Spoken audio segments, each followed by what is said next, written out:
जगन्नाथ रथ यात्रा आखिर है क्या? भगवान जगन्नाथ का नंदी घोष रथ 16 पहियों वाला, बलभद्र का ताल ध्वज रथ 14 पहियों वाला और सुभद्रा का दर्पदलन रथ 12 पहियों वाला क्यों होता है? चलिए मैं आपको बताता हूँ। पुरी की जगन्नाथ रथ यात्रा को भाई बहन के प्रेम, सनातन परंपरा और अटूट आस्था का सबसे बड़ा उत्सव माना जाता है। ओडिशा के पुरी में स्थित श्री जगन्नाथ मंदिर में भगवान जगन्नाथ, उनके बड़े भाई बलभद्र और छोटी बहन सुभद्रा की पूजा लकड़ी की अनोखी और अपूर्ण मूर्तियों के रूप में की जाती है, जिसको लेकर मान्यता है कि भगवान जगन्नाथ स्वयं भगवान श्री कृष्ण का स्वरूप हैं। बलभद्र उनके बड़े भाई और शेषनाग के अवतार हैं, जबकि सुभद्रा प्रेम, करुणा और शक्ति का प्रतीक मानी जाती है। हर साल आषाढ़ शुक्ल द्वितीया के दिन तीनों भाई बहन अपने भव्य रथों पर सवार होकर श्री मंदिर से लगभग 3 किलोमीटर दूर स्थित गुंडिचा मंदिर की यात्रा पर निकलते हैं, जिसे भगवान की मौसी का घर भी कहा जाता है। इसी भव्य यात्रा को जगन्नाथ रथ यात्रा भी कहा जाता है। जगन्नाथ रथ यात्रा केवल एक धार्मिक आयोजन नहीं है, बल्कि करीब 1100 सालों से चली आ रही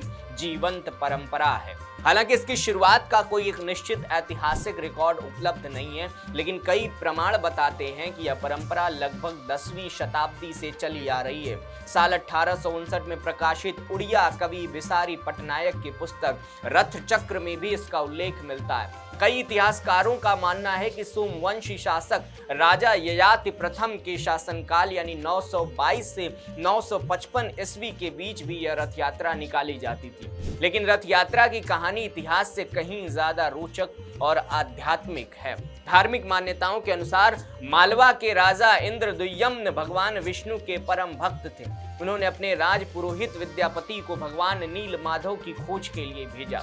उस समय नील माधव की पूजा विश्व वसु नाम के एक आदिवासी प्रमुख द्वारा घने जंगलों में गुप्त रूप से की जाती थी। काफी प्रयासों के बाद विद्यापति ने विश्व वसु की बेटी ललिता से विवाह किया और उनकी सहायता से नील माधव के दर्शन किए।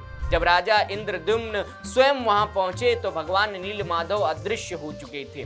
इसके बाद भगवान ने राजा को स्वप्न में दर्शन दिए और आकाशवाणी के माध्यम से बताया कि समुद्र किनारे एक दिव्य सुगंधित लकड़ी मिलेगी, उसी से उनकी प्रतिमाएं बनाई जाएंगी, जिसको लेकर मान्यता है कि उसी दिव्य दारू यानी पवित्र लकड़ी से भगवान जगन्नाथ, बलभद्र और सुभद्रा की मूर्तियों का निर्माण होता है। इन मूर्तियों की सबसे बड़ी विशेषता यह है कि ये पूर्ण नहीं है। इनके हाथ पैर सामान्य मूर्तियों की तरह नहीं बने। इसके पीछे भी कई कथाएं प्रचलित हैं। सबसे प्रसिद्ध मान्यता के अनुसार भगवान विश्वकर्मा स्वयं बढ़ई का रूप लेकर मूर्तियां बना रहे थे, लेकिन शर्त थी कि निर्माण पूरा होने तक कोई द्वार नहीं खोलेगा। जब राजा और रानी से प्रतीक्षा नहीं हुई और उन्होंने समय से पहले द्वार खोल दिया, तब तक मूर्तियां अधूरी थीं। भगवान ने इन्हीं अपूर्ण स्वरूपों में विराजमान होने का फैसला लिया। तभी से जगन्नाथ, बलभद्र और सुभद्रा की पूजा इसी रूप में होती है। कहा जाता है कि प्राचीन समय में श्री मंदिर और गुंडिचा मंदिर के बीच मालिनी नदी बहती थी। उस समय 6 रथ बनाए जाते थे। 3 रथों में भगवानों को नदी तक लाया जाता था, फिर नाव के जरिए नदी पार कराई जाती थी और दूसरी ओर खड़े 3 अलग रथों में बैठाकर गुंडिचा मंदिर पहुंचाया जाता था। बाद में जब मालिनी नदी का मार्ग बदल गया और वहां सड़क बन गई, तब से पूरी यात्रा केवल 3 रथों के माध्यम से होने लगी।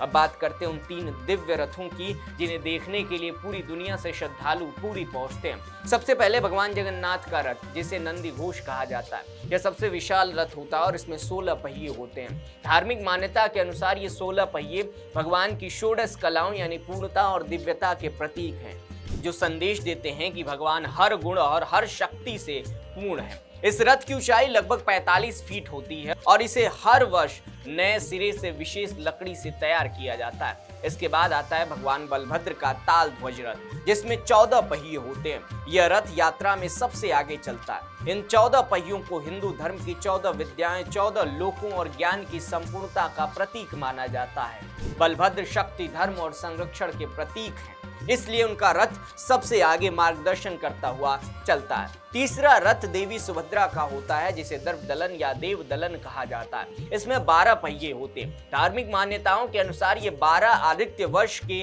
12 महीने और ज्योतिष के 12 भावों को प्रतीक के तौर पर दिखाते हैं। सुभद्रा का रथ हमेशा दोनों भाइयों के बीच चलता है, जो परिवार, संतुलन, प्रेम और एकता का संदेश देता है। इन तीनों रथों का निर्माण हर साल नए सिरे से किया जाता है। इसके लिए विशेष प्रकार की पवित्र लकड़ी का चयन होता है और सैकड़ों पारंपरिक कारीगर कई सप्ताह, कई हफ्तों, कई महीनों तक लगातार मेहनत कर तैयार करते हैं। आश्चर्य की बात यह है कि रथ बनाने की पूरी प्रक्रिया सदियों पुरानी परंपराओं के अनुसार होती है और इसमें आधुनिक डिजाइनों की जगह आज भी प्राचीन विधियों का पालन किया जाता है। जब रथ यात्रा शुरू होती है तो सबसे पहले छेरा पहरा की परंपरा निभाई जाती है। इस रस्म में पुरी के गजपति महाराज स्वर्ण झाड़ से भगवान के रथों के चारों ओर सफाई करते हैं। इसका संदेश साफ है कि भगवान के सामने राजा और सामान्य व्यक्ति सभी समान हैं।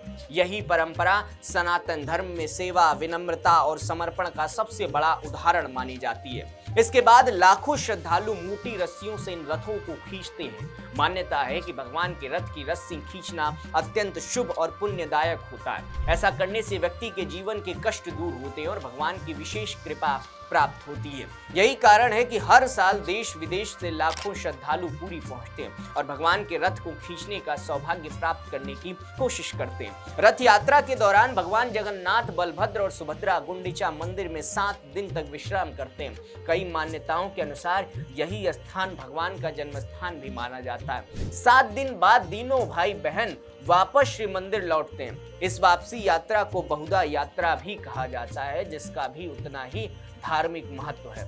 आज जगन्नाथपुरी की रथ यात्रा को दुनिया की सबसे प्रसिद्ध और सबसे विशाल रथ यात्राओं में गिना जाता है। हर साल 10 से 15 लाख से अधिक श्रद्धालु इसमें शामिल होते हैं। वहीं गुजरात के अहमदाबाद की रथ यात्रा, जिसकी शुरुआत 1878 में हुई थी, देश की दूसरी सबसे बड़ी रथ यात्रा मानी जाती है। पुरी की यात्रा जहां लगभग 3 किलोमीटर की होती है, वहीं अहमदाबाद की रथ यात्रा करीब 16 किलोमीटर लंबी होती है। दोनों यात्राएं अपनी अपनी परंपराओं और भव्यता के लिए विश्व भर में प्रसिद्ध है। आस्था, इतिहास, परंपरा और संस्कृति का ऐसा अद्भुत संगम दुनिया में बहुत कम देखने को मिलता है। यही वजह है कि जगन्नाथ रथ यात्रा केवल एक धार्मिक पर्व नहीं है, बल्कि करोड़ों लोगों की आस्था, समानता, सेवा, भाई बहन के प्रेम और भगवान से जुड़ने का एक जीवंत उत्सव बन चुका है। हर साल जब भगवान जगन्नाथ अपने भाई बलभद्र और बहन सुभद्रा के साथ रथ पर विराजमान होकर नगर भ्रमण के लिए निकलते हैं, तो ऐसा लगता है मानो स्वयं भगवान अपने भक्तों के बीच आकर उन्हें दर्शन देने और उनका कल्याण करने निकले हों। यही इस दिव्य रथ यात्रा की सबसे बड़ी विशेषता है और यही इसकी सबसे बड़ी महिमा।